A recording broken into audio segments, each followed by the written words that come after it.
O novo entendimento da teoria do Big Bang. Artigo escrito pelo professor Edgar Dias de Vasconcelos. A respeito da teoria do Big Bang, tem-se ou não sustentação científica, mais mística que comprovação empírica. Embora a ideia não seja inteiramente ilógica, o que devo explicar epistemologicamente refere-se ao princípio em parte aceitável. O que vemos hoje já existiu no passado, muito compacto, reunido em uma determinada região do universo, extremamente denso e quente, talvez ocupando todo o infinito, o próprio espaço. A primeira convicção, evidentemente, o Big Bang não seria uma explosão convencional, em que a matéria se espalharia a partir de um ponto central, como muitos imaginaram antes da difusão da teoria. Desse modo, o Big Bang não poderia ter acontecido. Portanto, não faz sentido pensar que o Big Bang se efetivou em um determinado lugar, pois aconteceu em todas as partes do infinito e foram trilhões deles. Desta forma deve ser compreendido. Entretanto, a ideia de 13,8 bilhões de anos como o início do universo, formulação completamente absurda, data em que estava toda a matéria reunida, o que foi tomado pelo resto do universo, a energia que compõe a realidade dos mundos contínuos, os bilhões de sistemas galácticos, o que se sintetiza como se o cosmos estivesse lá exprimido. Esse fato não corresponde com a verdade, mas o que deve ser refletido a eternidade da matéria, o princípio reconcentrador da energia, objeto em discussão. O universo tal qual entendemos hoje tivesse iniciado em um estágio estacionário, comprimido e quente, exatamente em uma data em referência em 13,8 bilhões de anos, como se o tempo fosse real. O que se pode discutir se tal estado correspondesse a uma situação extrema, ao que se pode atingir aos princípios infinitos, ao inverso da própria teoria.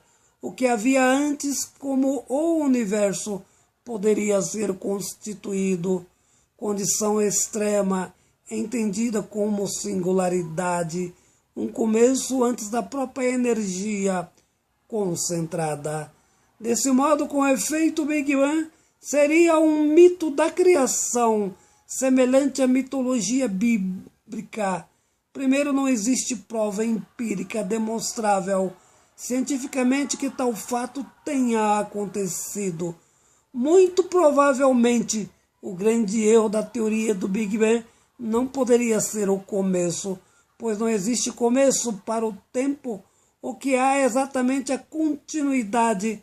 Sendo desse modo, o Big Bang pode ser um princípio. Isso significa que o fundamento tenha existido antes, instâncias de cosmos anteriores, ao que se pode entender ao infinito, em direção à continuidade interminável. Referência ao passado infinitamente, a ideia da expansão do universo de Edwin Hubble, em que os universos distanciam-se uns dos outros. Então, o que foi pensado pelo padre belga, o grande astrofísico Georges Lemaître, ano de 1927, quando Hubble apresentou a sua descoberta, o que ficou então evidente que o universo iniciou-se em um ponto quente e denso, se expandindo pelo grande fenômeno do Big Bang. Teoria que precisa ser reformulada em razão da mais absoluta irracionalidade. O tempo não se prende a uma data, muito menos à origem da matéria. Portanto, o que defendo como fundamento o princípio da incausabilidade.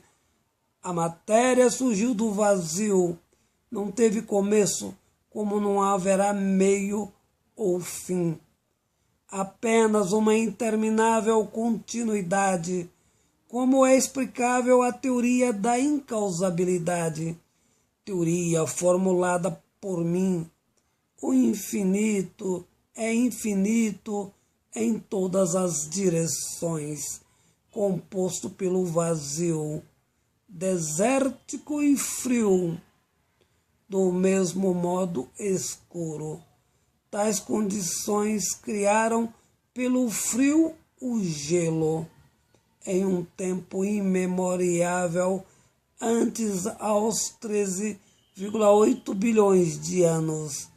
O gelo, rígido e forte, condensou ao infinito todo por meio de revoluções químicas permanentes, criando então as condições para trilhões de Big Bangs, possibilitando aos infinitos universos contínuos. O que é interessante, eles exaurem e morrem pela exaustão da energia do hidrogênio, e das cinzas renascem eternamente, repetindo o mesmo fenômeno interminavelmente, impossibilitando a ideia do tempo. Na natureza existe uma lei, que é a permanente reconstituição da matéria.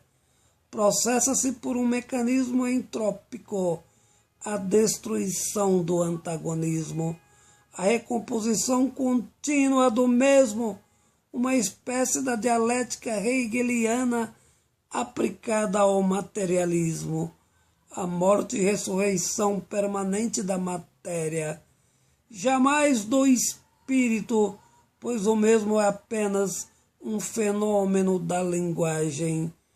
Artigo escrito pelo professor Edgar Dias de Vasconcelos.